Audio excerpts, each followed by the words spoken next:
Welcome to market hunter. Risk ഇല്ലാതെ എന്ത് share trading അല്ലേ?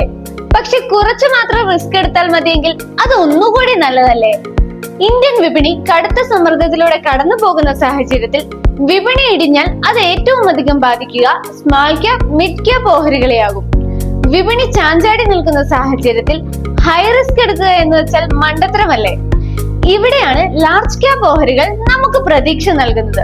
2024 ഡിസംബർ 10 പുറത്തിറങ്ങിയ റിഫിനിറ്റീവ് സ്റ്റോക്ക് റിപ്പോർട്ട്സ് പ്ലസ് റിപ്പോർട്ട് പ്രകാരം 12 മാസത്തിൽ 32 മുതൽ 63% വരെ വളർച്ച ഉണ്ടാകുമെന്ന് പ്രതീക്ഷിക്കുന്ന ചില ലാർജ് ക്യാപ് ഓഹരികൾ നമുക്ക് നോക്കാം. ICICI Lombard.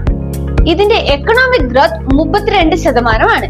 നിലവിലെ ഷെയർ പ്രൈസ് 1942.5 രൂപയാണ്.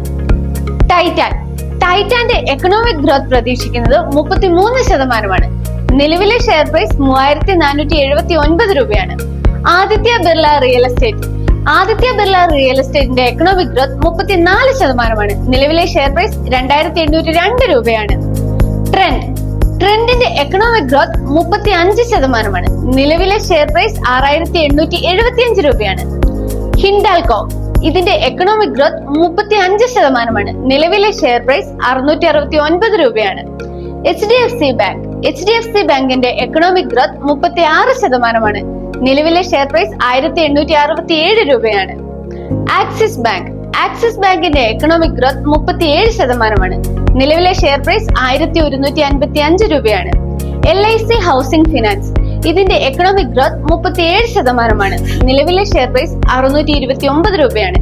ഈ ലാർജ് ക്യാപ് ഓഹരികളൊക്കെ തന്നെ ലോങ് ടേം ഇൻവെസ്റ്റ്മെന്റിന് അനുയോജ്യമായവയാണ്. മികച്ച ഓഹരികളിൽ നിക്ഷേപിക്കൂ, കോൺഫിഡൻസോടെ ട്രേഡ് ചെയ്യൂ മാർക്കറ്റ് ഹണ്ടറിനൊപ്പം. ട്രേഡിംഗ് സംബന്ധമായ നിങ്ങളുടെ പ്രശ്നങ്ങൾക്കും സംശയങ്ങൾക്കും എന്നെ വിളിക്കാവുന്നതാണ്. നമ്പർ ഞാൻ താഴെ കൊടുക്കുന്നു. Call now.